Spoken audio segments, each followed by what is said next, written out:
Welcome everybody, it's Coach Rick of Spring News Bulletin, your source for alternate football and all sports in the spring. Okay, today we're going to talk about Season 2 of the UFL and what to expect. We have some new player signings. It's going to be a different look for 2025. All right, so we start off with the Birmingham Stallions. They re-signed, breaking news, Alex Magoo, who's on the practice squad for the Green Bay Packers past couple of years. Now he's back with the Birmingham Stallions, which makes them a very formidable team. They have a roster of 3 championship quarterbacks with Smith, Corral, and now Magoo is back. Could be the starter again. It's a very scary team. They may four-peat. Second team we'll talk about is the St. Louis Battlehawks. They signed Max Duggan, former QB of the Chargers. I was about to call him San Diego, but the Los Angeles Chargers. They signed him. He's got a good, strong arm. He really didn't play much. He was a backup to Herbert. So we'll see what happens with the St. Louis Battlehawks. Anthony Beck. There should be a close quarterback room battle there. We don't know who the starter is going to be. AJ is no longer there. Moving on to San Antonio Brahmas, we have Kellen Mond. He played with the, say he played, but he was a 2021 draft pick for the Vikings. Then he played for the Saints last year. I think he only had 5 snaps. But now the San Antonio Brahmas have signed him because they need a quarterback. And we'll see what he can do. I mean, anybody has a chance in this league. You're going from the NFL to the UFL. You got a chance, right? Now moving back to the Michigan Panthers. They just signed this guy, Rocky Lombardi. No, he's not Coach Lombardi's grandchild or great-grandchild. His name is Rocky Lombardi. He played for Michigan State and Northern Illinois, so he's a homegrown player for Michigan. He's going to have some stiff competition. You got Bryson Perkins, and you have E.J. Perry, and I believe there's another quarterback signed right now. I can't think of it, but he has some stiff competition. Maybe he'll make it. He does have a strong arm. His completion percentage at college level was about 55%, so he's going to have a tough road ahead of him. But I think Perkins might be the star there in Michigan, but maybe he'll make the team. We'll see. Moving on to the wild cards now. I did mention the 4 teams that probably be going to the playoffs.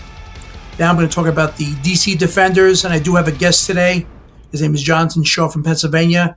He's an avid Washington fan for the Commanders, which probably will go back to the Redskins in a year or two, but the Commanders fan, and he also likes the DC Defenders. He just started getting into the league for the past couple of years, so I guess he watched them during the XFL. Now he's a UFL fan and a DC Commanders fan. Also, we're going to be talking to Danny G from New Jersey.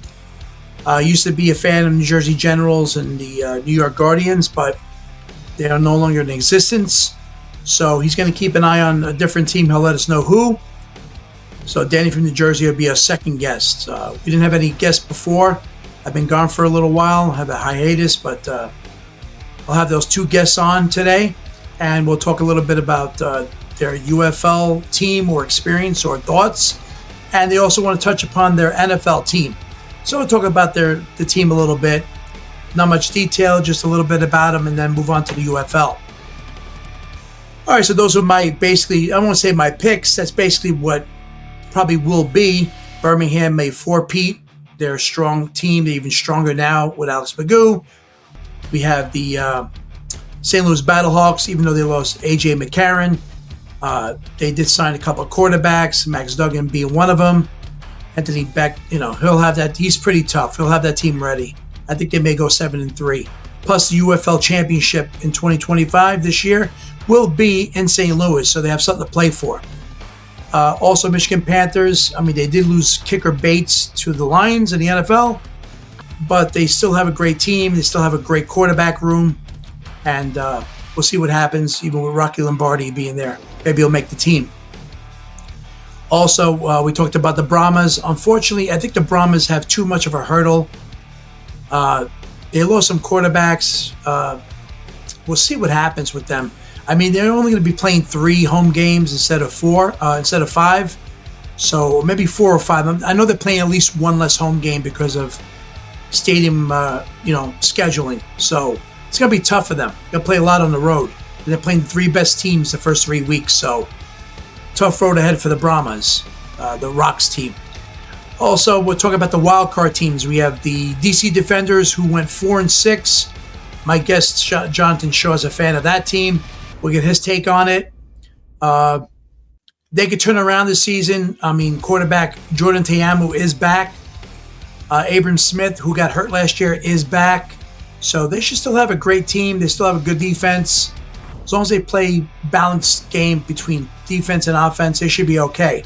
They might be the 2023 DC Defenders again. The other team I have as a wild card is the Arlington Renegades, my XFL team. Luis Perez is back, Mr. Spring Football, so, there should be no problems with, especially with the quarterback. I know they still have returning players. I believe on the defensive side, I know Donald Payne is back, of course. He had 63 tackles last year.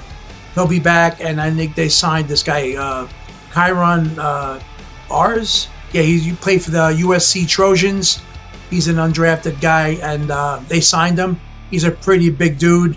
He's about over 300 pounds, so that should be good for the run defense. Between the two of them, that's pretty good. And they still have Dante Burnett, the slot receiver, so he's always there when you need him. So he's a big playmaker in big games, especially in the 2023 season of the XFL. They have this guy, Callan Balaj, whatever his name is. He's a running back. He played for San Antonio. They get a game of 146 yards before he got hurt. And he did play for the Miami Dolphins too last year, and he had about 665 yards in that league. So he's a pretty solid guy. That's good for the Arlington Renegades. They should be a contender this year as well. But with this league, who knows? It could be a 4-peat for the Birmingham Stallions again. That's the way it's looking, at least in my opinion. Okay, we're going to bring our first guest, Jonathan Shaw of Pennsylvania. He's a avid Commanders fan, and he's also a fan of the DC Defenders. Let's go to that interview.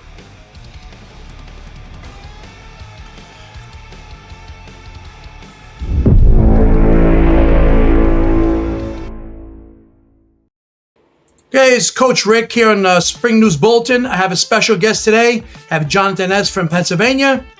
We're going to talk about his beloved Commanders and a little bit of UFL. So welcome to the podcast, John. We're going to touch upon the Washington football. And congrats on having a successful team on the Commanders making the playoffs. They did look really well. Unfortunately, they didn't make it. But hopefully next year, right? So, John, let me ask you a couple of questions. What do the Commanders need to strengthen their ambitions to get back to the playoffs and ultimately win the Super Bowl? Well, I believe all football games are won in the trenches, first and foremost. Me being a former college cornerback myself, I mean, I love the pass defense, but everything is won up front. And so in order to compete with the defending champions of the NFC East and of the entire NFL, which is the Philadelphia Eagles, we're going to have to beef up the offensive line, first and foremost. That's true. Do you think they need any other positions to fill? Absolutely. In order, we're going to defensively, we need a pass rush. And, giving Hurts that much time, where he can go easily into 5-step drops, 7-step drops, hitting, his star receiver, of course, AJ Brown, on deep vertical routes. It's really hurting us. On deep post routes, it hurts us. So we gotta collapse the time frames in terms of the amount of pressure we can put on him. We can do that with excellent pass rush. We have one guy on the end from Dallas. But we definitely need Myles Garrett. We could use a big free agent like that, or Joey Bosa, or somebody that can possibly pick up in a trade or via free agents. That would be great. Actually, you did touch upon a good bunch of great players. I mean, hopefully for you guys, Commander fans, you can get those guys and shore up your defense, offense, and help Jaden Daniels a little bit. Now, Do you think you're going to actually win the East division next year? Or you think the Eagles are still too strong? Or with these new acquisitions, that'll put you over the top to win the division? Well, I may sound a little biased, but I think Philadelphia is, even though they're world champions, and I know it sounds a little strange, but I think they're a bit overrated. They won a lot of games. I'm not taking anything away from their success. However, we've firsthand know that they can be challenged, and we have challenged them. Besides the last game, the first two games were very fairly close. Even on the 3-day we had against them the first game, and I do, highlight that we had 3 days rest coming off of playing the Steelers. They had to play them 3 days later in Philadelphia on Thursday Night Football, and without our full Alabama wall, up front with Allen and Payne. That time Allen was out, right? So, and then we played them last time in the championship, Payne was out. So, I mean, if you put them both together, the only time we had both of them, we beat them, right? That was the first time in Washington. And they said, well, Hurts was hurt. Well, he didn't get hurt by a miracle, right? He got hurt by our linebacker, Louvu. So, I feel very good, to answer your question. I feel very good about winning the NFC East next year, because I do believe Adam Peters is going to really, really put a really huge. He's going to make leaps and bounds on our roster. He's going to increase our roster talent-wise and upgrade our roster talent-wise by at least, I say, 30%. Starting with the line offensively, but also getting Myles Garrett or some elite pass rush. So I heard somebody named Josh Sweat is a free agent too, since we're talking about the Eagles. So we can pick up anybody with $94 million in the cap. $109 million in the cap. Right. Now that the cap came last week. So it's a lot of money for an idiot to blow. But now we have a genius, Adam Peters, with his hands on that money and his expertise. Remember, he built up the 49ers. So you gotta hold your breath if you think if you're a Philly fan, think you're gonna repeat anything, yet alone a championship. I don't even think you're gonna repeat a division championship. Be honest with you.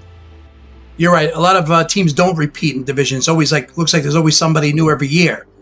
I mean, you know me, I'm a Cowboy fan. I'm going to be sad for next, I don't know how many years. I truly believe, just not being biased that way, that the Commanders will take the division in 2025. I do truly believe that. And I think they will make the moves in order to strengthen their team. Now, what about Jaden Daniels? What does he need to do in the offseason to actually, have him help win the Super Bowl or even get there? I mean, does he have an off-season program right now? What's he doing? Do you know? I play around a lot, and I call him the Prince. I play around, and I call him that because he's magical. There's not a lot of holes in his game. Just listening to Jay Gruden the other day, he had to give him a grade of an A+ if he was to give him a grade, and he was a school professor. So I mean, right? Yeah, he's a great quarterback. I think he's going to he's going to bulk up, which is what he said. Jaden Daniels said he's going to bulk up 15 to 20 pounds and muscle, exclusive muscle. Outside of that, I think he can just continue to work with Terry McLaurin in the offseason, and whoever we're going to get via March 12th through free agency, whether it's Godwin or possibly T. Higgins or possibly Devontae Adams, who knows? Any great free agent, that receiver that comes in, they need to get rapport as quick as possible. They're coming in this door in March, and they catch up with McLaurin and, just start working at it. You know what I mean? Start working at it. Now, you make some great points. I mean, I also believe Jaden Daniels should bulk up a little bit because he took a lot of hits. He is a scrambling quarterback, so he can get away from people. If he could just bulk up a little bit, that increases chances of not getting hurt, to be able to run through people, and have some other people afraid to really give him a hit. So you're right about that. I agree with everything you just said. And I think the Commanders will get these players, or at least most of them, to go to the next level. Now, moving on to the UFL, that people maybe listening to this podcast don't know, the United Football League is a spring league, 10-game season. You're also a DC Defenders fan. That's the team that has been pretty good in the XFL and now that they merged with USFL, XFL, it's called the UFL. They didn't do well last year, but they did get their quarterback Taemu back. Now, do you know anything about this league, and are you a fan of this league? Yeah, I'm a fairly new fan. Probably about 3 years now. I would say, just 2 seasons ago, this is a 9-1 team. 9-1, the leading record in the entire league. Didn't make it to the finals. Didn't win the whole thing, but 9-1 is impressive. If you only have 10 games, I believe this team is going to repeat somewhere close to 9 wins again this season. Last week we fell off, went 4-6, but I tell you what, we're going to get that touch again this year. We're gonna be close to 9 wins again this year. So, all right, you're a fan. I see that you did your homework. Yeah, and with Andre Mintz, you know what I mean. Like, I feel, and Jordan Taemu coming back again. I feel really good about this team. If I had to predict, I'd say a minimum of maybe 7, 6-4, 7-3. You know what I mean? If I had to predict regular season record. All right. Then my question was going to be about them getting to the championship game in St. Louis in 2025. You pretty much answered that question. So, you think there'll be a playoff team this year? One other question, I'll let you go. What do you think the NFL can learn, or what would you like the NFL to do to include the UFL as a, say, minor league system, like a G League? I think what they can do is come together on players with the NFL who don't quite make the mark at the top level. They can automatically have entrances into the league and continue to play. That's one level. And as far as the other level, I think that, they can take closer looks at veterans who are productive in that league. The B+ players, the A- players, and they can possibly start including them instead of saying, oh, well, we don't have a defensive end or we don't have a nose tackle. Well, look closer, as they say in The Lion King, look harder, and you might find. Yeah, there's a lot of diamonds in the rough. I mean, we could take 2 examples. Yeah, Cavante Turpin went to the Cowboys. He's a Pro Bowler now. He was from the USFL New Jersey Generals. Also have another Birmingham Stallion champion, Brandon Audrey, field goal kicker. Great for the Cowboys, also a Pro Bowl player. So there are diamonds in the rough. I think they don't respect it as well, but what I think the UFL needs is to get some ownership in there, use an MLS soccer type model, get some partners in there to feed some capital and money into it, and maybe some NFL owners buy into these teams and use it as their, quote unquote G League, minor league system. Well, and then maybe get some credibility. What do you think? Well, some of the problem is, you make some good points, valid points. But I think also that some of the problem is that I think what is it going to hurt for the league to expand the roster? 5, 7. Yeah, but is it really going to kill them, to span a roster of 5 players? If you do that for every team, right, across the league, that's 100 players, right? That can be added to these rosters across the league. Doesn't sound like much, but when you talk about opportunity, it's a lot, So that's just my opinion. They could expand the roster a bit too. Well, they said they might expand in 2026. They're supposed to add 2 teams. There'll probably be some former teams. I used to be a New Jersey General fan, so I don't think they're coming back anytime soon. But they said they're going to add some teams, at least 2 in 2026. So I think this is good for football. I'm a big football fan. I know you're a huge football fan. And I continue to watch all these leagues out there, like the UFL, ELF, LFA. There are a lot of leagues out there that people don't know. But they should tune in to the UFL March 28th, I believe is the first game of the season. Friday Night Football on Fox. You have your DC Defenders taking on the Birmingham Stallion, the champs. It should be a great game. We'll see what happens this year in the UFL. Hey, Jonathan, listen, thank you for being on here and taking the time and giving your time just to, answer a few questions on my podcast, Sports News Bulletin. I appreciate it. Thanks for having me, Rick. I really appreciate it as well. Thank you so much. All right. Take care. Have you on again. All right. Take care, buddy. Bye. Here.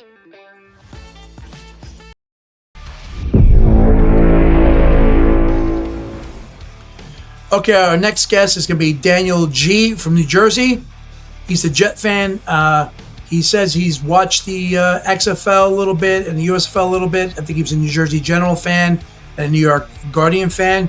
So we'll get his take on his New York Jets and the Aaron Rodgers saga and the new coaching hire and what he thinks about the UFL this season in 2025. So let's go to our interview with Daniel G. from New Jersey. Okay, we're going to have a second guest on the show. We're going to welcome Danny G. to Spring News Bulletin Podcast. Welcome, Danny. Hi, how are you, Rick? Good. Today we're going to touch upon the subject of the future of Jet football. So let's congratulations on the new coach, Coach Aaron Glenn. Thank you. So let's talk about the Jets. I have a couple of questions for you. Ready? Yep. All right, question number one. What do you think about Coach Glenn eventually cutting Aaron Rodgers? Was it a good move? Are you happy about it? Well, I would say, me personally, I'm not too happy about it just because he was honestly our best option to win the season. I really don't want to go for another year of a rebuild. I'm just tired of the losing. Too many losing seasons. We have the longest playoff drought in all three major sports. I just really wish he could have been back just for one more year, not saying just give him another 2 years. Right. So, yeah, I really wish he would have been back. All right. I mean, I agree with you as far as Aaron Rodgers still being there, at least for that last year. So at least you keep the team maybe in a position to still be in the playoffs, keep the morale up. Because I think Aaron Rodgers being gone now, I think that, coach has a lot of work to do as far as morale. So speaking of the coach, Coach Aaron Glenn, is it a good or bad signing to have him as coach? I would say it was okay hire.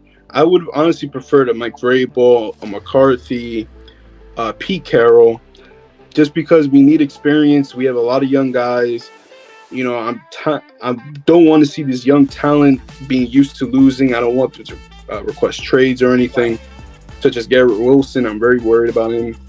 But as a person, as a coach, I'm actually excited. Recently watching the introduction press conference that he was just at with the Jets, he seemed very fired up. He's an ex-player, an ex-Jet, specific. So he seems like he could really get to know the players, hold them accountable, which is very important. That wasn't non-existent last season. And yeah, I'm excited for this season, but I just wish he could have probably hired a more experienced coach. All right. I mean, I agree with you on that, but you know what? A lot of these coaches are out there. They've already done things.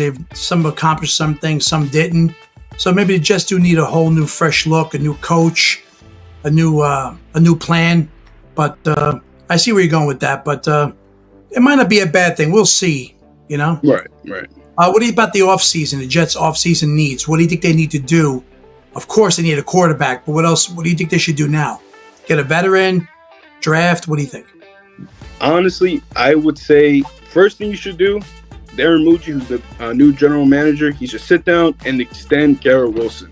He needs the money. Just give it to him. He's been our best player since we pretty much drafted him. He's been he wears his heart on his sleeve. He's very emotional. He just wants to win. I don't think he necessarily wants to leave the Jets because it's the Jets. He just wants to be in a winning organization. He comes from a winning school, which is Ohio State. Right. I'm pretty sure he was winning a lot in high school. So I just would extend him. Money talks. So that would be my first move that I think the Jets should do. Now, our second would be beef up that defensive line. As you could tell, or as you can see with the Super Bowl, the Eagles destroyed Patrick Mahomes. I believe they sacked him 5 or 6 times. Six just times. From rushing 6 times, right? Yeah. Just from rushing 4 people. They didn't even blitz once. So that's how the trenches are very, very important in this, new game in football. Oh, you're 100% right. I agree with you. Shore up the defense. The defense does win games, as the Eagles showed us. They stifled, Patrick Mahomes. He did nothing. Keep him in the pocket. Mm-hmm. You can win.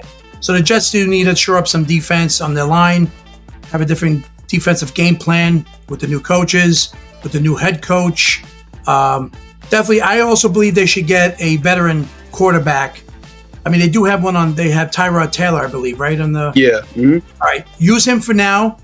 Get another veteran to back him up. If you have to pull him out, you still have some type of whatever. What do you think?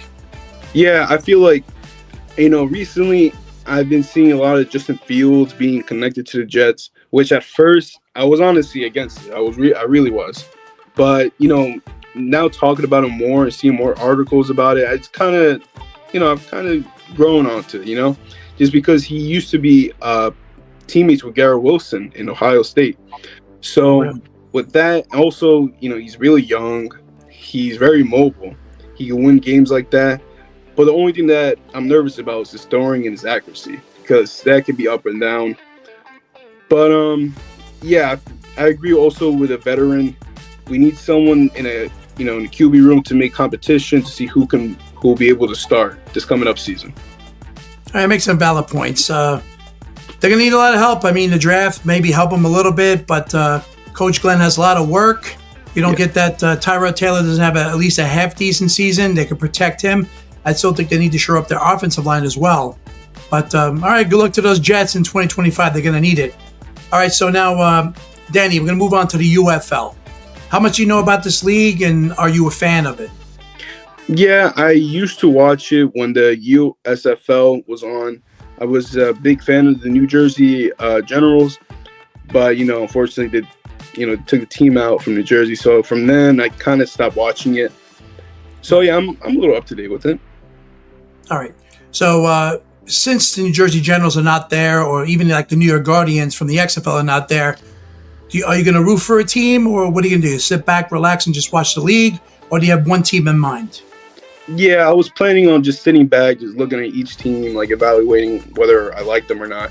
But one that comes in mind that I might be drawn into is the St. Louis Battlehawks, mostly because of Anthony Beck, who's a head coach and used to be a tight end for the New York Jets. All right, that makes sense. I figure you might go there. When you started saying St. Louis, all right, Anthony Beck was a former Jet, so that's the only connection you could make since there are no New York and New Jersey teams. That makes sense, but I understand sitting back, watching the league, getting used to it. One other question before I let you go. The UFL is now going to have Friday Night Football. So that means you're going to have at least one game a week on Fox showing Friday Night Football. What do you think about that? Is it good or bad? Do you think it's going to have viewership? Honestly, I feel like it's a really good idea. You're going to have a lot of viewers, mostly because, that Friday night, I don't believe any other sport team, any other games are going to be on that night. So it's very nice and refreshing to see a game being on Friday nights, and especially football, because everyone loves football. So I think it's an amazing idea to have that Friday Night Football implemented. All right, the league does start on May 28th. Friday Night Football on Fox, 8 p.m. Birmingham Stallions, the reigning champs, against the DC Defenders, which was our last guest, John S. from Pennsylvania. He's a big fan of all the Washington teams, Commanders, former Redskins, DC Defenders. All right, so good luck with the Jets coming in the 2025 season, and hopefully you enjoy the UFL. Thanks for being on Spring News Bulletin, S&B Podcast. Daniel G. from New Jersey, thank you so much. We'll have you on again sometime. All right, take care, buddy. You too, Rick. Thanks. Thanks. Okay, I'd like to thank both Jonathan Shaw and Daniel G. for being my guests today on another episode of Spring News Bulletin, your source for alternate football and all other sports in the spring. Okay, once again, this is Coach Rick. Thank you for watching. Thank you for all my subscribers. Please hit that like button, subscribe button. I'm Coach Rick, and I'm out.